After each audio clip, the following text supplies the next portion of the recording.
दुर्बुद्धी ते मना, दुर्बुद्धी ते मना, दुर्बुद्धी ते मना, दुर्बुद्धी ते मना. कदा नुपजो नारायणा, कदा नुपजो नारायणा, कदा नुपजो नारायणा, कदा नुपजो नारायणा, कदा नुपजो नारायणा, कदा नुपजो नारायणा. दुर्बुद्धी ते मना, दुर्बुद्धी ते मना, दुर्बुद्धी ते मना, दुर्बुद्धी ते मना. कदा नुपजो नारायणा, कदा नुपजो नारायणा, कदा नुपजो नारायणा, कदा नुपजो नारायणा, कदा नुपजो नारायणा, कदा नुपजो नारायणा.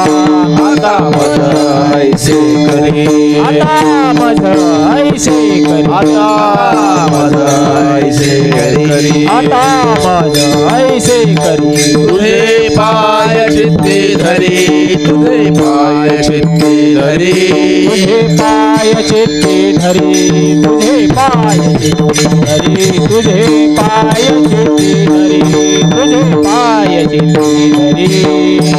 उपादला भाऊ, उपादला भाऊ, उपादला भाऊ, उपादला भाऊ. तुझे कृपे सिद्धी जाओ, तुझे कृपे सिद्धी जाओ, तुझे कृपे सिद्धी जाओ, तुझे कृपे सिद्धी जाओ, तुझे कृपे सिद्धी जाओ, तुझे कृपे सिद्धी जाओ. आता मज ऐसे करी, आता मज ऐसे करी, आता मज ऐसे करी, आता मज ऐसे करी. तुझे पाय चित्ती धरी, तुझे पाय चित्ती धरी, तुझे पाय चित्ती धरी, तुझे पाय चित्ती धरी, तुझे पाय चित्ती धरी, तुझे पाय चित्ती धरी. तुका म्हणे आता, तुका म्हणे आता, तुका म्हणे आता, तुका म्हणे आता. लाभ नाही अपरता, लाभ नाही अपरता, लाभ नाही अपरता, लाभ नाही अपरता, लाभ नाही अपरता, लाभ नाही अपरता.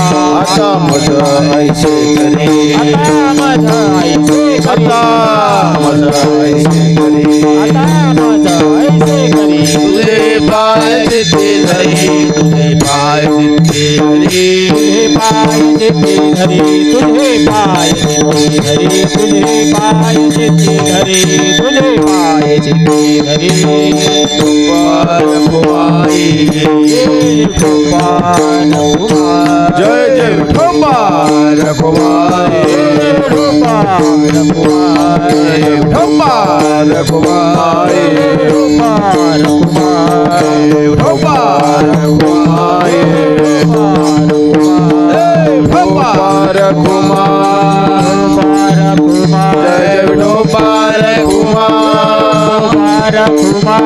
गोपाल कुमार, विठोबार कुमार, गोपाल कुमार, विठोबार कुमार, विठोबार कुमार, विठोबार कुमार,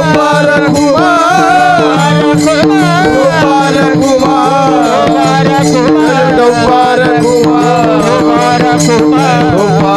कुमार, विठोबार कुमार, विठोबार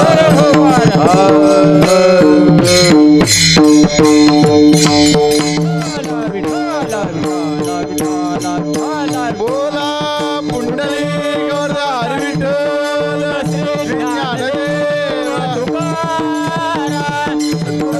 वीरनाथ मल्लनाथ महाराज की, सद्गुरु दासनाथ ज्ञानेश्वर महाराज की, सद्गुरु गुरु बाबा महाराज की, इलंगावासी रामकृष्ण गुरु बाबा महाराज की.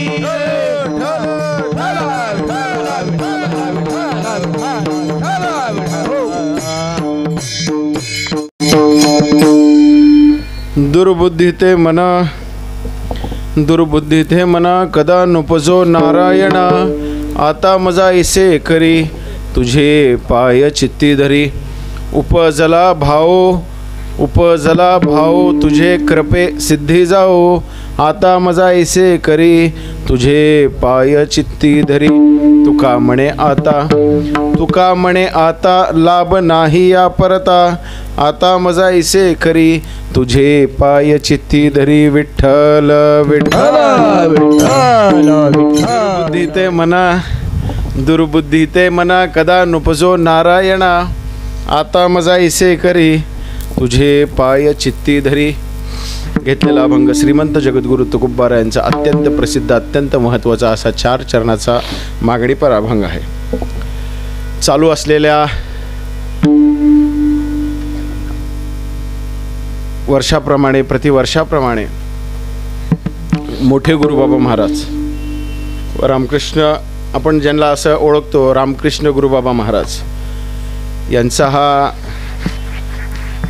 प्रतिवर्षाप्रमाणे संस्थांमधला उत्सव आहे.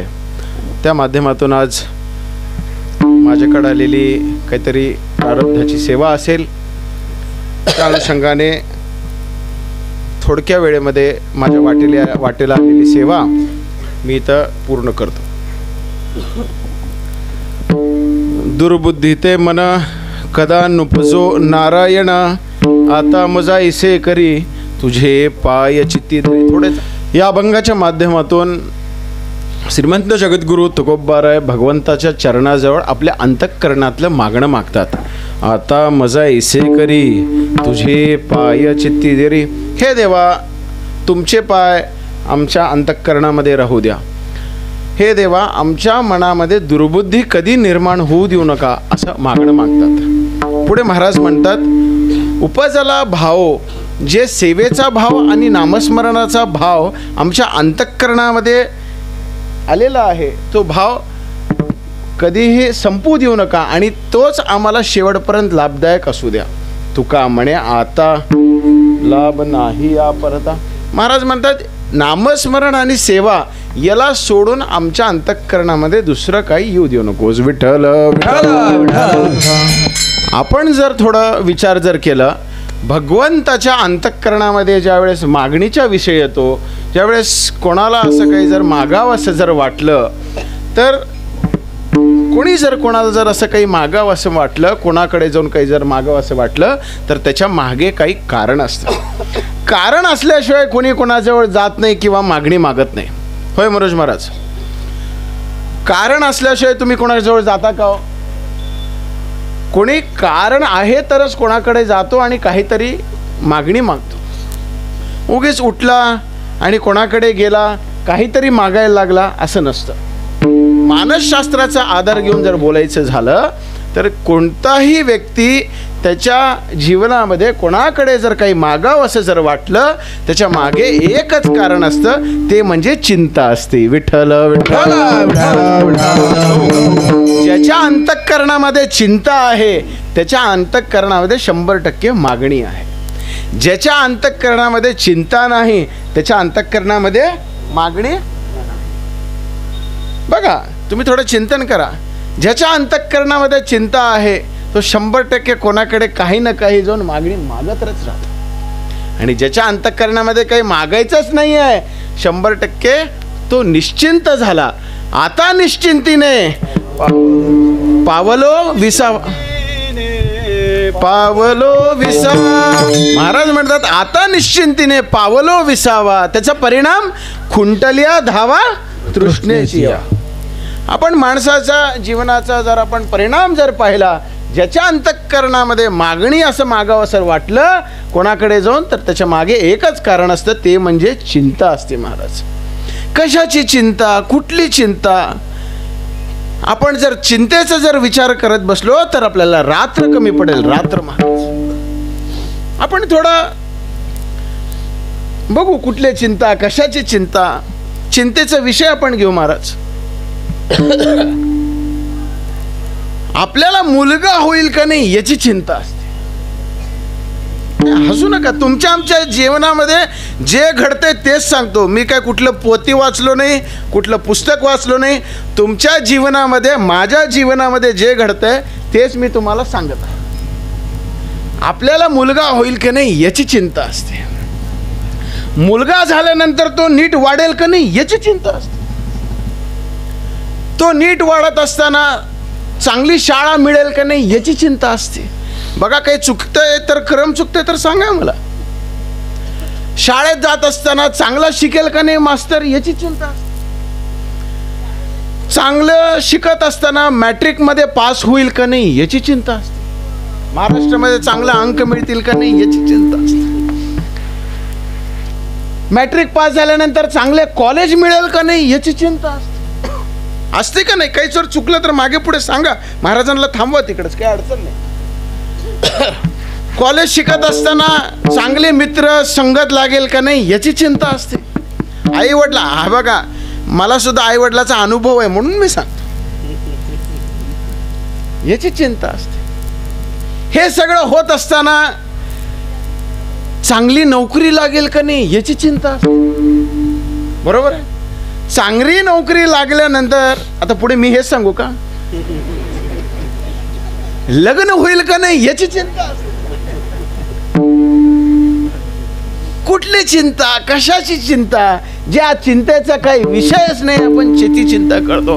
कोणाला परमार्थाची असती, कोणाला अस्तित्वाची असती, कोणाला परिस्थितीची असती, कोणाला प्रपंचाची असती, अनेक वेगळ्या, कोणाला संततीची असती, कोणाला संपत्तीची असती, अनेक वेगळे वेगळे चिंता आहेत महाराज. एक गृहस्थ मला भेटले, मनोज महाराज. गृहस्थ भेटल्यानंतर ते बसले होते, सदन होते, चांगले होते, व्यवस्थित होते. मग मला बघितल्यावर मी म्हणलो, का हो असं का बसलात, काय झालं? ते म्हणले, महाराज थोडीशी चिंता आहे. म्हणलो, कशाची चिंता? ते म्हणले, मागच्या वर्षी माझ्या नातवाचं लग्न झालं, अजून त्याला मुलगा झाला नाही, त्याची चिंता. मी म्हणलो, तुम्ही जर त्याची चिंता करताल तर त्यांनी कोणाची चिंता करावी? कुठली चिंता, काय नाही, कशाची चिंता, ज्या चिंतेचा आपले काही विषयच नाही. माझी एक गृहस्थांची भेट झाली. एक श्रीमंत गृहस्थी होते. मग त्यांनी त्याच्या मुनिमाला बोलवलं. मुनिमाला बोलून त्यांनी सांगितलं, आपल्याकडे मास्तर जेवढी काही संपत्ती आहे त्याची मोजमाप करा म्हटलं. काय म्हणलं? आपल्याकडे जेवढी काही संपत्ती आहे त्याची मोजमाप करा म्हणल्यावर मुनी म्हटलं, ठीक आहे मालक, जातो. सगळी संपत्ती मोजमाप करायला 20 दिवस लागले. किती? तुमची संपत्ती मोजमाप करायला किती दिवस लागतील सांगा बघू मला. 10 मिनिट. हे बघा, एक एक तर्काले. हां, तुमची 5 मिनिट. वा, बर. अनेक वेगळे वेगळे तर्क आहेत, पण त्याची संपत्ती मोजणी करायला 20 दिवस लागले. तुमची विचारावं लागतं त्यांच्यानंतर तुम्हाला. अरे हो, गावातला विषय. हा, मग 20 दिवसानंतर ते मालकाकडे आले मास्तर आणि म्हणले की बाबा तुमची संपत्ती आम्ही सगळी मोजमाप केली, सगळं झालं, पण मी तुमच्या संपत्तीचा आकडा सांगू शकत नाही म्हणले. काय म्हणले? आकडा सांगू शकत नाही. मग ते मालकाला म्हणले, मी तुम्हाला आकडा सांगू शकत नाही, पण एवढं सांगू इच्छितो, तुमच्या 10 पिढ्या बसून खातील एवढं संपत्ती आहे म्हणले. किती? 10 पिढ्या. मग तो मालक ढसढसा रडू लागला. तो म्हणला 10 पिढ्या. मग मुनी म्हणला, अहो मालक तुम्ही रडता काय? 10 पिढ्या तुमच्या बसून खायला लागलेत, 11व्या पिढीचं कसं होईल म्हणून मग रडायला लागलो. कशाची चिंता, कुठली चिंता, ज्या चिंतेचा आपला काय विषयच नाही आपण त्याची चिंता करतो. काही चिंता नाही त्याच. महाभारतामध्ये मनोज महाराज असं म्हणलेलं आहे, मनुष्या याज्ञता प्राप्यम राज्यम इच्छन्ति अनंतरम राज्यात देवत्वम इच्छन्ति देवत्वम इंद्रतामपि. माणसाला स्वर्ग लोकाचं मिळालं तर माणसाला ह्याच्यात काही तथ्य वाटत नाही, त्याच्यापेक्षा ब्रह्मदेवाचं बरं. ब्रह्मदेवाचं मिळालं तर त्याला वाटतं ह्याच्यात काही तथ्य नाही. एक तोंडाचं ब्रह्मदेव, एक तोंडाचं ब्रह्मदेव त्याला मिळालं तर त्याला ह्याच्यात काही तथ्य नाही. 2 तोंडाचं ब्रह्म. आता काय रात्रभर 1, 2, 3 हेच करत बसले? आता हे झालं सगळं आपलं पारमार्थिक. आता प्रपंचिक तुमचं आमचं सांगतो. नगरसेवकाला नगरसेवक होण्यामध्ये तथ्य वाटलं नाही तर ते नगराध्यक्ष व्हावं. बरोबर. बघा काही चुकलं तर सांगा, क्रम चुकलं तर सांगा. नगरसेवकाला नगरसेवक होण्यामध्ये काही तथ्य वाटलं नाही तर त्याला नगराध्यक्ष व्हावं. नगराध्यक्षाला त्याच्यात असमाधान निर्माण झालं तर त्याला आमदार व्हावं वाटतं. आमदाराला त्याच्यात तथ्य वाटलं नाही तर त्याला खासदार व्हावं वाटतं. आणि खासदाराला त्याच्यात तथ्य वाटलं नाही तर आता मला काय माझं काही क्षेत्र आहे काय मला काय माहित नाही. 88 लोकांना चिंता आहे उद्यापर्यंत. खासदार व्हावं वाटतं. त्याला प्राप्त परिस्थितीच्या समाधानामध्ये कितीही मिळालं तर त्याला तृप्त नसते. विठ्ठल विठ्ठल. काय असतं चिंताचे विषय भरपूर असतात पण त्याचे प्रकार 3च असतात. ऐका, चिंतेचे विषय भरपूर आहेत पण त्याचे प्रकार 3च आहेत. माणसाला जेवढं काही मिळतंय त्याच्यापेक्षा अजून मिळावं वाटतं उत्कर्षाची चिंता 1. माणसाला जेवढं काही मिळालं ते टिकून राहावं वाटतं स्थितीची चिंता 2. आणि माणसाला जेवढं काही मिळालं त्याच्यापेक्षा खाली जाऊन वाटतं अधपतनाची चिंता 3. विठ्ठल.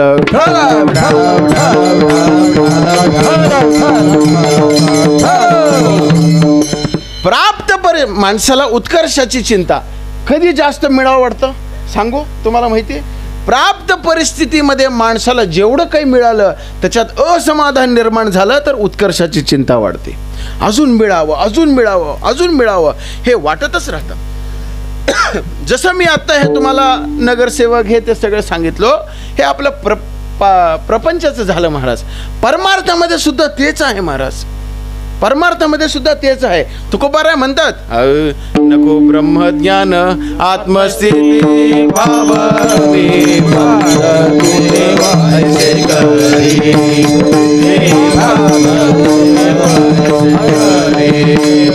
नको तुकोबाराय म्हणतात नको ब्रह्मज्ञान आत्मस्थिती भाव मी भक्त तू देव ऐसे करी. भक्त होणं सुद्धा ज्ञानाची पुढची अवस्था आहे. विठ्ठल विठ्ठल. प्राप्त परिस्थितीमध्ये सुद्धा आपल्याला जेवढं मिळालं त्याच्यात असमाधान निर्माण झालं तर उत्कर्षाची चिंता ही वाढत राहते महाराज.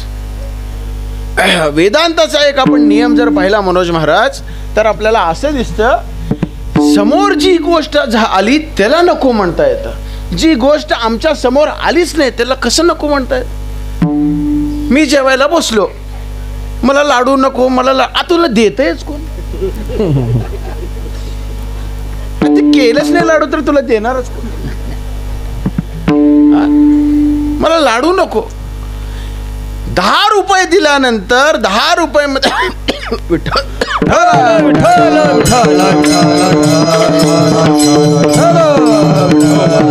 10 रुपये दिल्यानंतर 10 रुपयामध्ये समाधान म्हणून 20 रुपयाची अपेक्षा न करणारा त्याच्या ठीक आहे म्हणायचं. 10 रुपये देऊन परत 20 रुपयाची अपेक्षा करतो त्याच्यात असमाधान निर्माण झालं तर काय. जसं कोणी म्हटलं 1 लाख रुपये पाहिजे तुला देतयच कोण. कुत्रा सुद्धा विचारत नाही. तुकाराम महाराजांना शिवाजी महाराजांनी गाडीभर द्रव्य पाठवल्यानंतर तुकोबाराय नको म्हणतात याला किंमत आहे हो. नको ड्युट्या गोडे नको त्याच्या मला विटाळ आहे त्या सगळ्या गोष्टी नको मला महाराज. जी गोष्ट आमच्या समोर येते त्याला नको म्हणता येतं. जी गोष्ट आपल्या समोर येतच नाही त्याला नको म्हणता येतच नाही. मला लग्नच करायचं ना तुला देतच कोण रे. मला लग्नच करायचं तुला देणारच कोण. बघावं लागतंय जावं लागतंय करावं लागतंय. बरोबर आहे का. प्राप्त परिस्थितीमध्ये ज्यावेळेस असमाधान निर्माण झालं तर उत्कर्षाची चिंता निर्माण होती. तसंच प्राप्त परिस्थितीच्या समाधानातून स्थितीची चिंता निर्माण होती. आपण दुसरं घेऊ. प्राप्त परिस्थितीच्या समाधानातून स्थितीची चिंता निर्माण होती.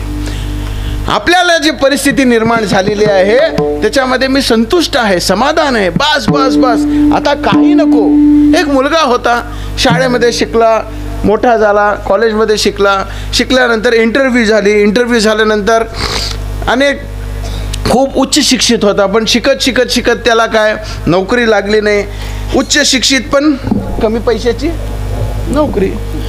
त्याचे वडील रिटायर होणार होते. ते म्हणले, बाबा मी आता रिटायर होणार आहे, सगळं होणार आहे, तू आता जे काही आपल्याला नोकरी मिळेल ते कर, दुसरं शोधत बसू नकोस, पळत्याच्या मागे धावू नका, पळत्याच्या मागे कधी धावायचं नाही, जे आहे त्याच्यात समाधान राहायचं. वडील म्हटले, बस बस बस 15,000ची पगार आहे ना, बस तेवढ्या ह्याच्यामध्ये काम कर, बस संतुष्ट, उद्या मी रिटायर होणार आहे, बस आता ह्याच्या पुढे काही बघू नकोस. 15 तर 15, 20 तर 20. जसं हे प्रपंचामध्ये आहे ना, तसं परमार्थामध्ये सुद्धा आहे महाराज. जी अवस्था आपल्याला प्राप्त झालेली आहे त्या अवस्थेमध्ये नामदेवराय म्हणतात, नामा म्हणे केशव राजा, नामा म्हणे केशव राजा. नामदेवराय म्हणतात, मला याला सोडून कुठली साधना नकोय, मला ज्ञान साधना नकोय, मला कर्म साधना नकोय, मला योग साधना नकोय, तर मला फक्त एकच पाहिजे, नामा म्हणे केशवराजा, केला नेम चालवी माझा. मी अगोदर सुद्धा हे नामस्मरण करत होतो, आता पण करत आहे आणि निरंतर चालत राहील. मला फक्त नाम साधनाच पाहिजे. नित्यनेम नामी प्राणी दुर्लभ, लक्ष्मी वल्लभ त्याजवळी. हे कोण म्हणतात? ज्ञानोबाराय म्हणतात. जो नित्यनेम करतो त्याच्याजवळ नित्य लक्ष्मी असते. तेच तुकोबाराय काय म्हणतात? नाही नित्यनेमा विना अन्न खाये तो श्वान, वाया मनुष्यपण भार वाहे तो वृषभ. वृषभ म्हणजे बैल. जो नित्यनेम करत नाही, जो उठल्या उठल्या जेवण करतो, अंथरुणात आंघोळ करत नाही 12-12 वाजेपर्यंत, त्याला तुकोबाराय बैल बैल म्हणलेलं आहे. बैल बैल म्हणलेलं आहे. जसं ही साधन दृष्टी आहे, आपण साध्य दृष्टी पण तुम्हाला सांगतो. आता दृष्टी पुढे ऐसाची तुरा आहे, आता दृष्टी पुढे. तुकोबाराय म्हणतात, आता दृष्टी पुढे ऐसाची तूर आहे. महाराज म्हणतात, बघा महाराज, तुम्ही आम्ही सगळीकडे फिरतो. तुकोबारायांच्या शब्दामध्ये किती वजन आहे बघा. तुम्ही आम्ही सगळ्या तीर्थयात्रेला जातो, तुम्ही पण जाता का नाही? हो, मी पण जातो का नाही? तुम्ही पण जाता का नाही? सगळे जातो. बरं, आपण सगळीकडे गेल्यानंतर सगळीकडे कृष्णाची मूर्ती आहे, गणपतीची मूर्ती आहे अष्टविनायकाला, महादेवाची मूर्ती आहे, महादेवाचं पिंड आहे, किंवा रामाची मूर्ती आहे, कृष्णाची संगमरवरामध्ये मूर्ती आहे का ना? आहे का नाही? गणपती शेंद्रामध्ये शेंद्राचे गणपती आहे का नाही? नाशिकला काळाराम मारुती आहे का नाही? आहे. सगळीकडे वेगळं. जगाच्या पाठीवर माझा एक प्रश्न आहे तुम्हाला, जगाच्या पाठीवर पांढरा पांडुरंग कुठं आहे का? सांगा ना मला. तुम्ही थोडं हो का नाही करा. तुम्ही थोडं बोललात तर मला सुद्धा कीर्तन करायला आवडेल. जगाच्या पाठीवर पांढरा पांडुरंग कुठं आहे का? ऐकू येत नाही आहे मला. हा आहे की? रंग कालवल्यानंतर पांढरा जगाच्या पाठीवर कुठं आहे का? नाही महाराज. देवाला सुद्धा संताचं वचन तोडता आलं नाही महाराज. आता दृष्टी पुढे ऐसाची तूर आहे. महाराज, या चीला महत्व आहे. चीला खूप मोठं महत्व आहे. तुम्ही जेवायला या म्हणजे म्हणणं वेगळं, आणि तुम्हीच जेवायला या म्हणणे वेगळं. तुम्ही जेवायला या म्हणजे समजायचं भंडारा आहे. ऐका, तुम्ही जेवायला या म्हणजे समजायचं भंडारा आहे. तुम्हीच जेवायला या म्हणजे समजायचं पार्टी मीटिंग. तुळशी हार गळा आवडे निरंतर, हे ची ध्यान का हे ध्यान? हे ची ध्यान महाराज. चीला खूप महत्व महाराज. तुकोबारायांचं वचन देवाने मोडलं नाही. प्राप्त परिस्थितीच्या समाधानामध्ये जे विठ्ठल योगी 28 पासून कंबरेवर हात ठेवून उभा आहे, तो परिस्थितीमध्ये माणसाला स्वरूप दिसून या समाधानामध्ये स्थितीची चिंता निर्माण करतो. जसं असमाधानातून उत्कर्षाची चिंता निर्माण होते, समाधानातून स्थितीची चिंता निर्माण होते, तसंच भविष्यकालीन चिंतनातून अधपतनाची चिंता निर्माण होते. विठ्ठल विठ्ठल.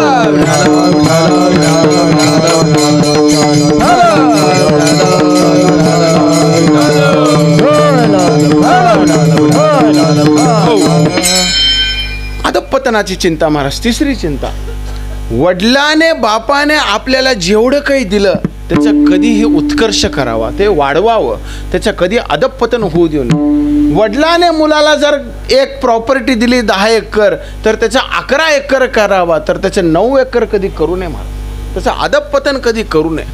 आपल्या विद्वत्तेने आपल्या गुणाने ते कधीही वाढवत जायला पाहिजे, त्याचा अधःपतन कधी होऊ देऊ नये महाराज. परमार्थ खूप अवघड आहे महाराज, परमार्थ खूप अवघड आहे.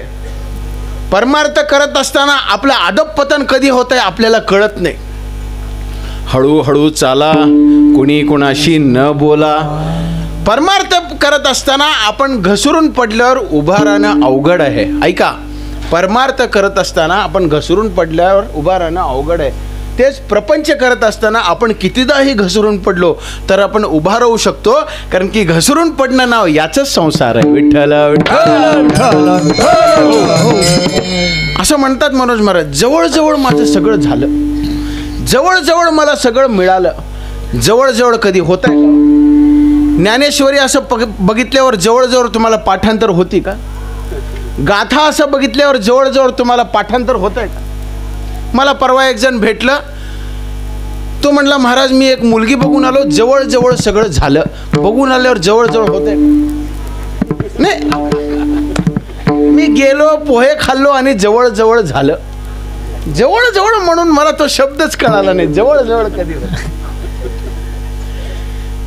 परमार्थामध्ये आपण करत असताना, बघत असताना तुकोबारायांची भेट, ज्ञानोबारायांची भेट होण्याच्या आधी आपलं अधःपतन कधी होतंय आपल्याला कळून येत नाही महाराज. आपण थोडं शिक्षण व्यवस्थेचं जर पाहिलं, 10वी मध्ये नापास झाल्यावर, ऐका, 10वी मध्ये नापास जर झालो तर परत आपण 10वीची परीक्षाच देतो का पुढची मागची देतो? 10वीची. हा, 10वीची. आता जर 10वी मध्ये नापास झालो तर परत पुढे कधी देतो?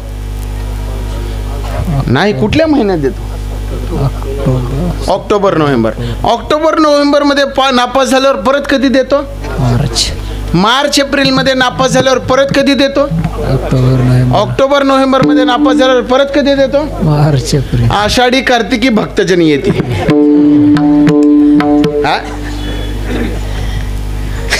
जसं हे परमार्थ प्रपंचामध्ये 10वी मध्ये नापास झाल्यावर आपल्याला 10वीचीच परीक्षा द्यावी लागती, तसं प्रपंचामध्ये नाही महाराज. प्रपंचामध्ये 10वीची परीक्षामध्ये नापास जर झालो परत आपल्याला विवेकाकडे जावं लागतं, परत तिथून वैराग्य प्राप्त करावं लागतो, मग कुठं ब्रह्मज्ञान प्राप्त होतो महाराज. एकदम आपल्याला लगेच ब्रह्मज्ञान प्राप्त होत नाही. म्हणून तुकोबाराय या अभंगाच्या माध्यमातून आमचा उत्कर्ष व्हावा असं म्हणत नाहीत, आमची स्थिती टिकून राहावी असं म्हणत नाहीत, तर आम्हाला जी बुद्धी दिलेली आहे, बुद्धी त्याचं दुर्बुद्धी होऊ नये म्हणून देवाच्या जवळ प्रार्थना करतात, आणि त्या बुद्धीचा अधःपतन कधी होऊ नये म्हणून महाराज अभंगाच्या पहिल्या चरणात दुर्बुद्धी ते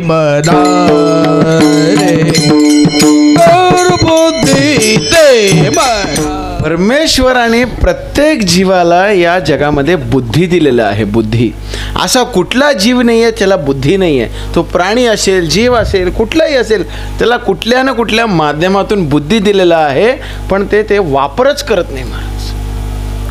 पण नोटबंदीमध्ये कसं वापर केले असतील अजून मला आश्चर्य पडतं.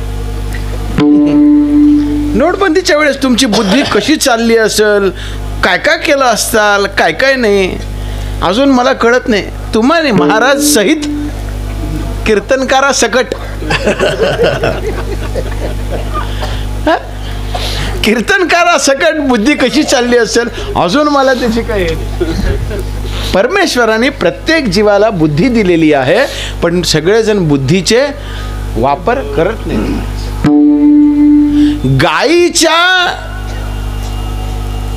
पोटातून दूध निघतं, बरोबर? दूध येतं का नाही गाईच्या ह्याच्यातून? मग गाईच्या काढायचं असेल तर शिंगातून काढावं का पोट फाडून काढावं का कसं काढावं? हा, जसं गाईच्या सडेतून दूध निघतं तसं परमात्मा सगळीकडे आहे, फक्त आपल्या बुद्धीचा वापर केला तर आपल्याला 100% परमात्म्याची भेट होती. विठ्ठल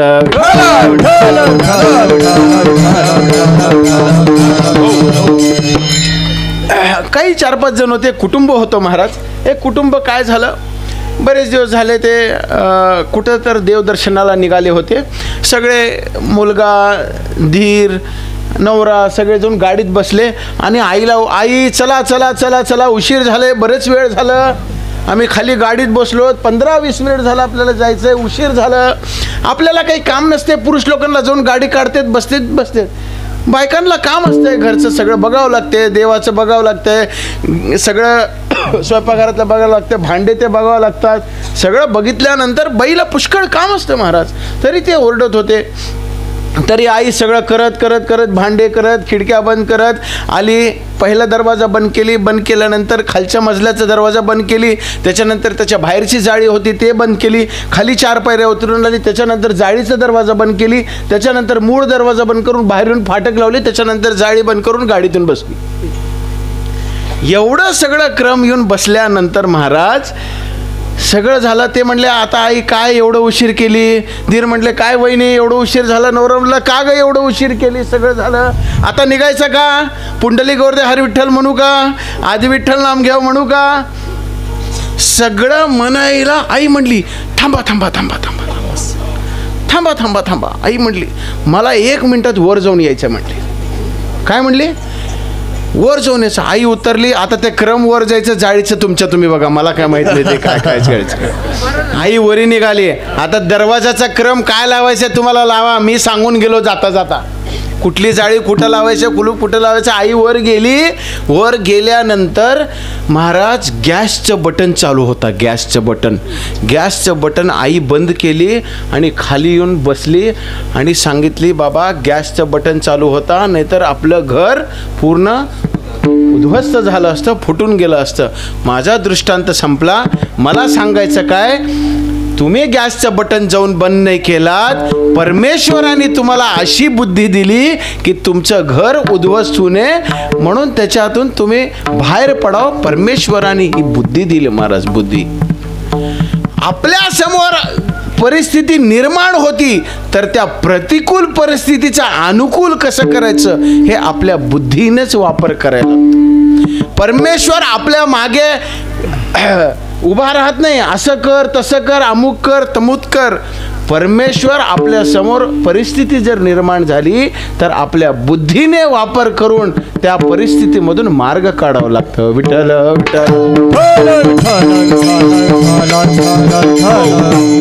बुद्धीचे तरंग क्षणोक्षणा पालटी रंग, जाऊ तव तो हो बाधक. काय झालं महाराज, एक छोटंसं तुम्हाला दृष्टांत देतो. एक नाव होती, त्या नावामध्ये एक संन्याशी जात होता. एक नाव होती, त्या नाव या तटाकडून दुसऱ्या तटाकडे जात होती नाव. त्याच्यामध्ये एक संन्याशी होता आणि बरेच काही तरुण मुलं होते. तरुण मुलांचं संन्याशीचं काय वांदे अजून मला काही कळालं नाही महाराज.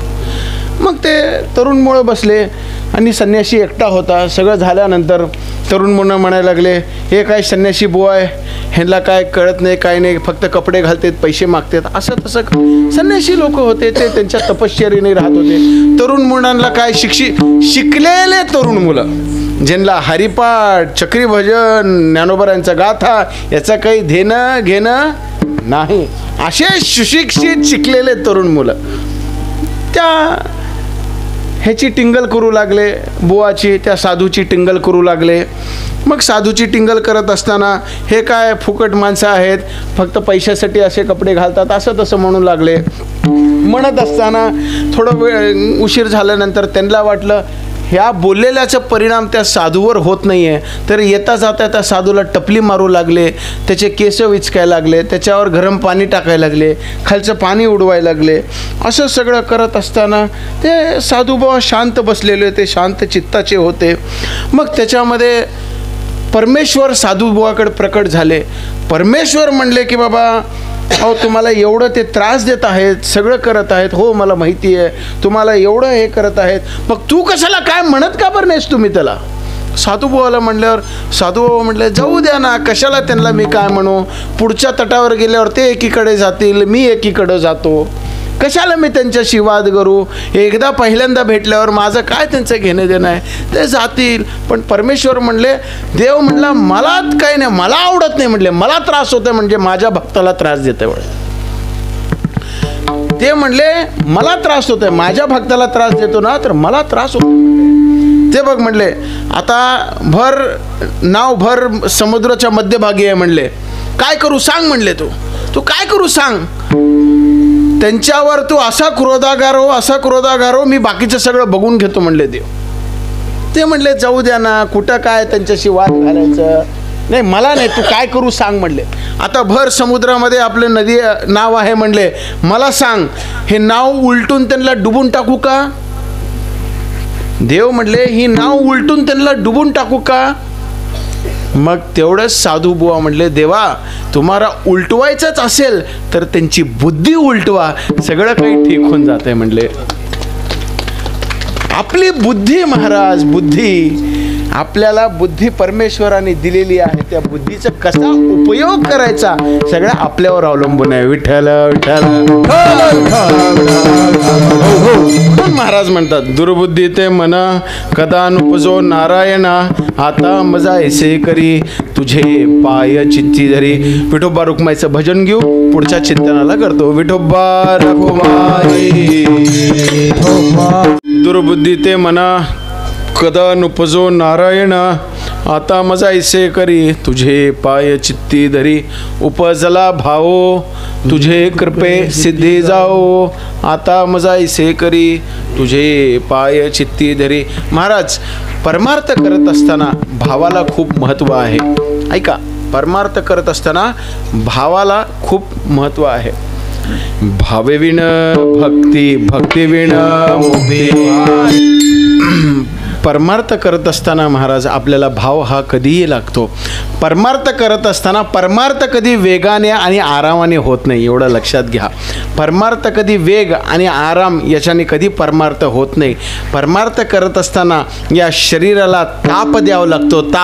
ताप दिलं तर तप घडतं. विठ्ठल विठ्ठल.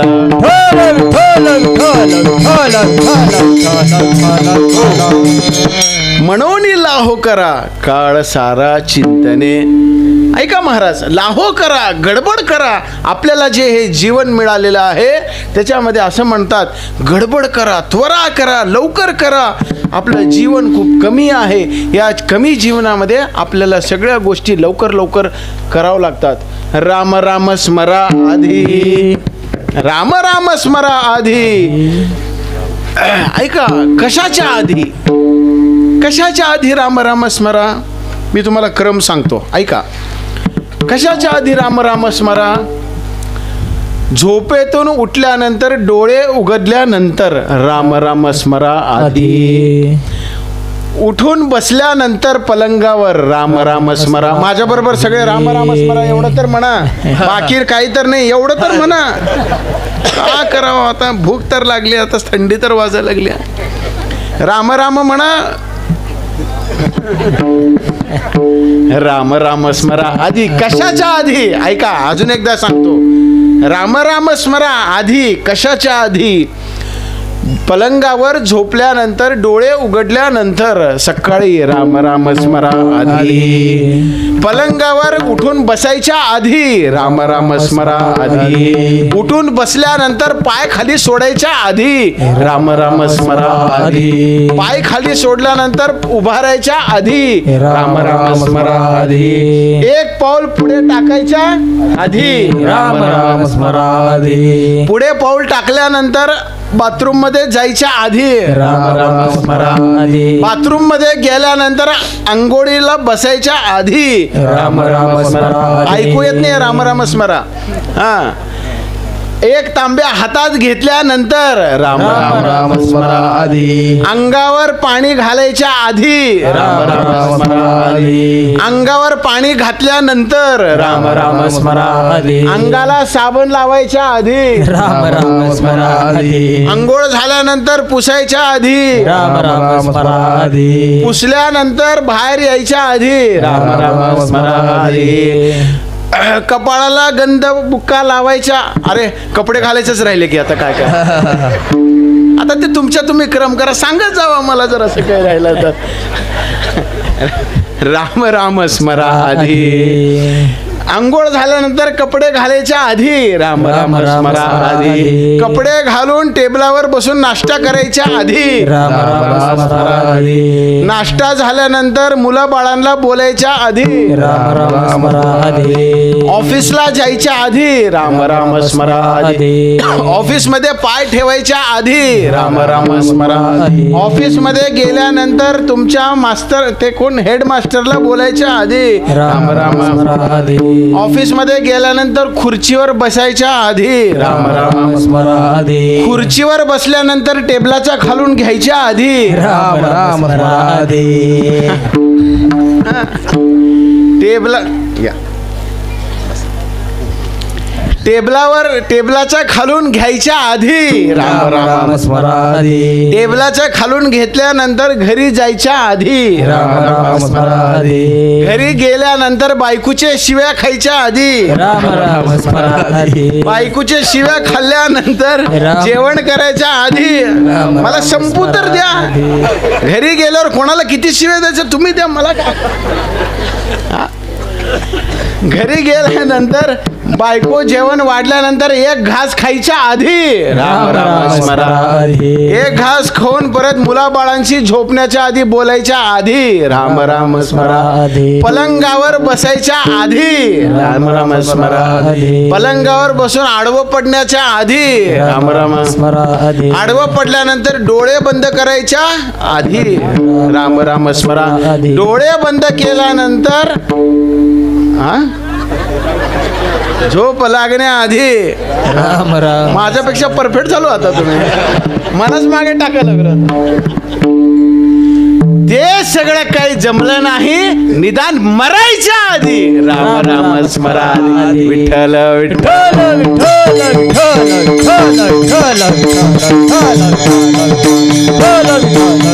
हो लाहो करा गडबड करा महाराज. हे जीवन आपल्याला मिळालेलं आहे खूप कमी कालावधी आहे. या कमी कालावधीमध्ये आपण नामस्मरण केलं पाहिजे. नामस्मरणाचा भाव ठेवला पाहिजे. सेवे लागी सेवक झालो तुमच्या लागो निज चरणा अहो स्वामी तुकया देवा यावरी करा ना अवेर. हा जीवन खूप छोटा आहे. लवकर करा त्वरा करा गडबड करा. याच्यासाठी आपण नामस्मरण केलं पाहिजे महाराज. तो भक्तिभाव आपल्या अंतःकरणाच्या माध्यमातून निर्माण केला पाहिजे. आज या उत्सवाच्या माध्यमातून मनोज महाराज रोज सकाळी वीरनाथ महाराजांचं पारायण करतात. वीरनाथ चरित्राचं पारायण करतात. खरं खरं सांगा खोटं बोलू नका. किती जण वीरनाथ चरित्राच्या पारायण बसलेत हात उचला बघू. बाप रे खरं खरं सांग उचला की काय. नाही बसलं तरी उचलायला काय चाललंय. बघा महाराज फक्त दोघं का तिघं दिसायला लागलेत. असं करू नका महाराज. आपल्या समोर मी हात जोडून नतमस्तक होतो. आपण वीरनाथ चरित्र वाचलं पाहिजे.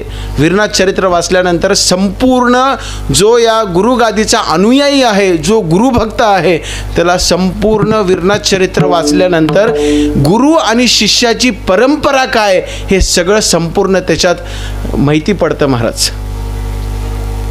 आदिनाथ गुरु सखळ सिद्धांचा मच्छिंद्र तयांचा महाराज आपल्याला सगळी सगळी सगळी परंपरा त्याच्यात माहिती होती.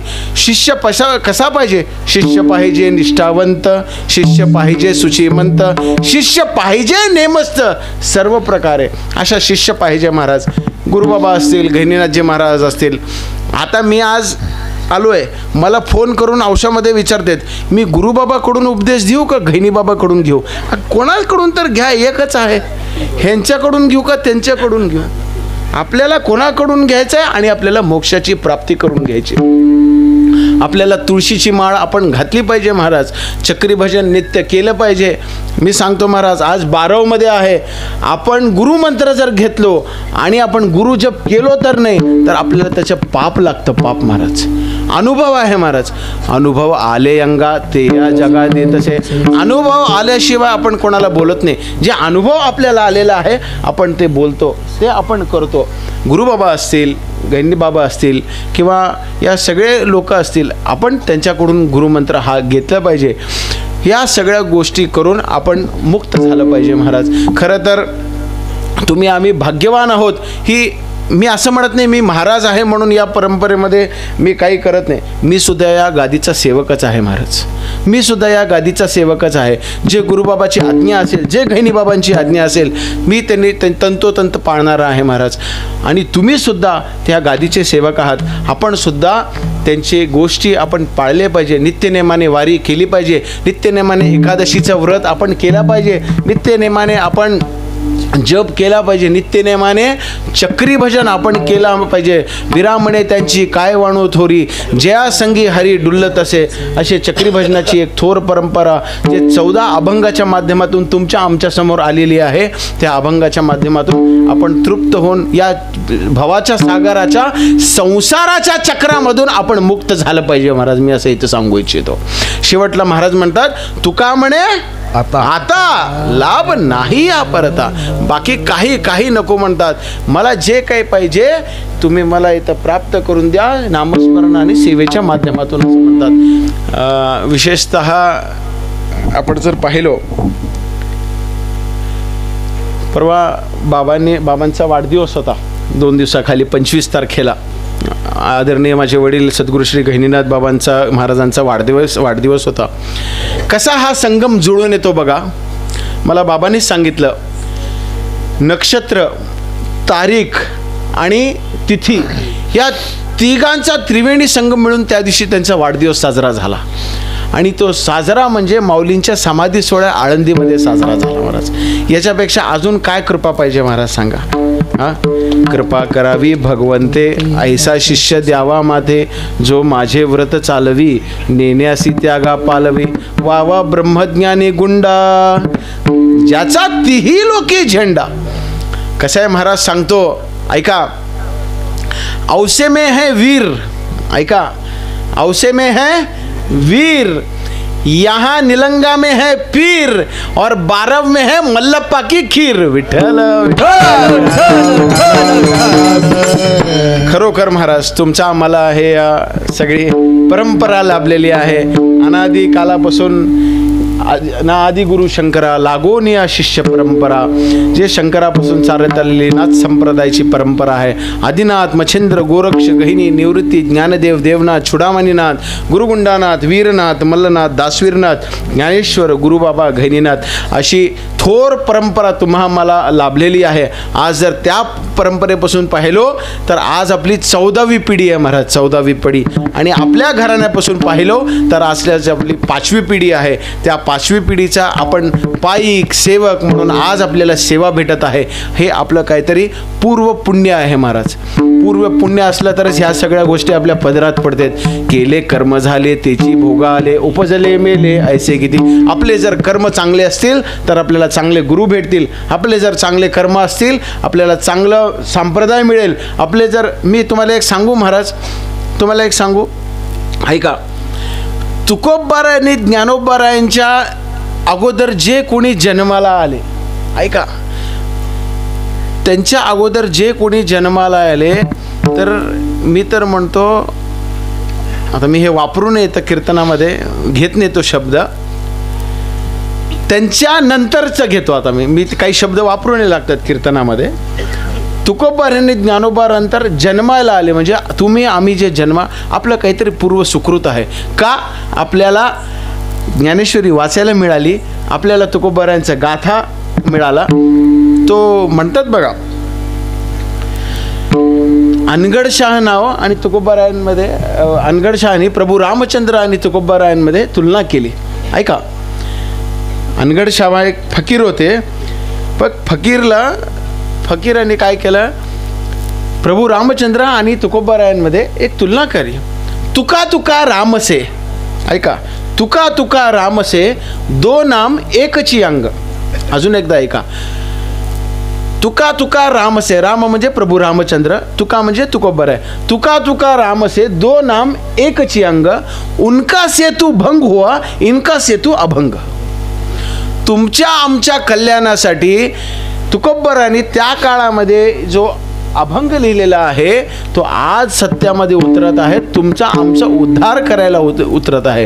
काही नाही महाराज, आपल्याला जर ज्ञानेश्वरी वाटायला येत नाही ना, वाचायला येत नाही ना, काही नाही. ज्ञानेश्वरी उघडायची, ज्ञानेश्वरीहून बोट फिरवायची. आपल्याला शब्द जरी कळाले नाहीत तरी त्या ज्ञानेश्वरीहून आपण बोट फिरवायची. आपल्याला काही माहिती जरी आलं नाही तरी ते ज्ञानेश्वरीहून बोट फिरवायचं आहे. एक दिवस असं येईल ज्ञानेश्वरी आपलं बोट पकडल्याशिवाय राहणार नाही महाराज. मी इथं सांगू इच्छितो.